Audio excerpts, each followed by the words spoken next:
Samantala, nagbigay ang Department of Health ng ilang kagamitan sa Philippine Army. Kung ano ito, alamin natin sa report ni Eunice Samonte. Sa isang simpleng seremonya kaninang umaga, tumanggap ang Philippine Army ng 2 units ng tooth bus at 100 hospital beds na mula sa Department of Health.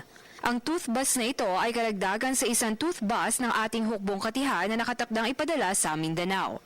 Sa loob ng isang tooth bus, mayroon 2 dental chair na kumpleto sa kagamitan na maaaring gamitin sa oral prophylaxis, pasta at sa pagbunot ng ngipin.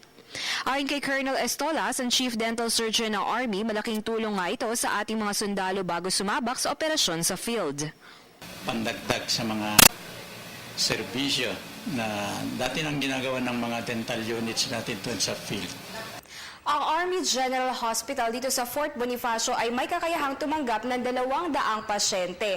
At ngayon nga ay natanggap na nila ang kanilang bagong kagamitan kagaya nito mga hospital beds na mula sa Department of Health. Ito ay inaasahang madadagdagan pa bago magtapos ang taon.